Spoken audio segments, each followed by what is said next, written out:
1 week in power, and Doug Ford's government has declared war against Justin Trudeau by taking aim at asylum claimants who cross into Canada. Prime Minister Justin Trudeau left with Premier Doug Ford at Queen's Park on July 5, 2018. A rocky first meeting, where Ford essentially declared war on Trudeau, does not bode well and may force all of us to make tough choices, Martin Redcone writes. Renee Johnston, Toronto Star. That was fast. Don't shed a tear for the Prime Minister, who can presumably take care of himself, whether rebuffing a Ford missive or repelling a Donald Trump tirade. But ask yourself what happens to the inevitable casualties of this conflict between Queen's Park and Ottawa. No, not just the people crossing the border to claim refugee status. Think about the rest of us, and what this does to us, the way we treat border crossers, and the way we treat each other. Article continued below. This will test all of us, not just Ontario's new premier and his federal counterpart. Read more. Justin Trudeau says help on way for Toronto to house refugees after Doug Ford snub. Ford government is ending cooperation with Ottawa on resettlement of asylum seekers. Ottawa pledges $50 million to help provinces cope with asylum seekers. The rise in migrants slipping across the border has already challenged our border security and police officers, who have comported themselves with Canadian decency and dignity. It is testing our refugee determination system, which, lest we forget, it is burdened and bound by due process. Now, the border crossing story that landed in Quebec a year ago, and then crossed over into eastern Ontario, has landed hard on Toronto's doorstep. Just in time for Ford's new progressive conservative team to seize on it as a wedge issue that drives people apart. Article continued below. Where the wedge that exploits refugee claimants. For while many may indeed be economic migrants gaming the system, a good number might well be legitimate victims of persecution seeking sanctuary. You never know, until you know for sure. See, due process. Yet Ford's government is wagging its finger at illegal border crossers, in official statements that misstate reality and incite hostility.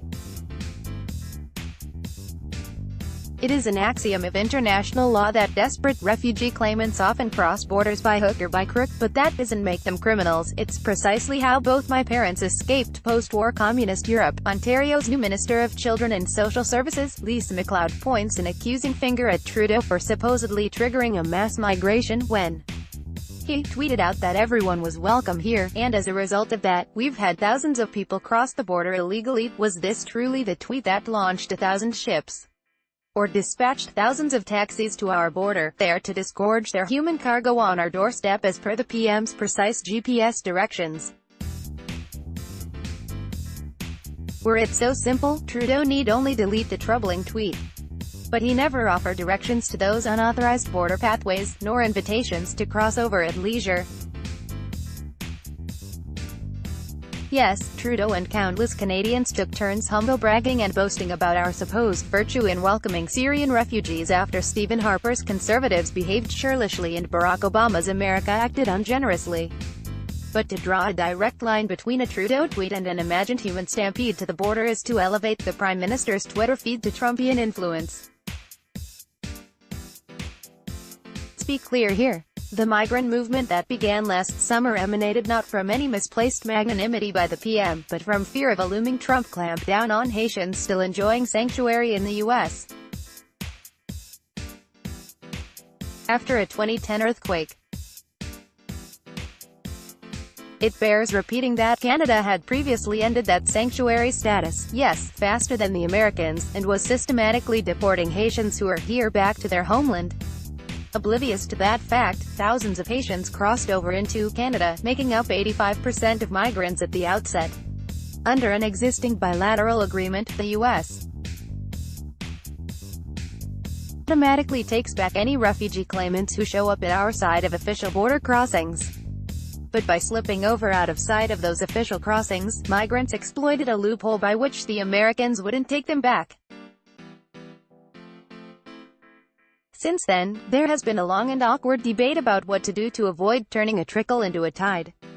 Federal conservatives have suggested we declare the entire border one big crossing, as if this would force the Americans to take back their asylum claimants. But Trudeau can no more demand that Trump do as we say on refugees than he can insist that the president undo the tariffs he slapped on our steel and aluminum. Shall we stand our ground and instruct our police to point guns and draw bayonets at asylum seekers to keep them on the American side? Or heave them back across the border, throwing their bags after them? Do we build a Trump-style wall across our undefended border and demand Mexico pay for it? Not really so easy, except in the virtual reality of Twitter.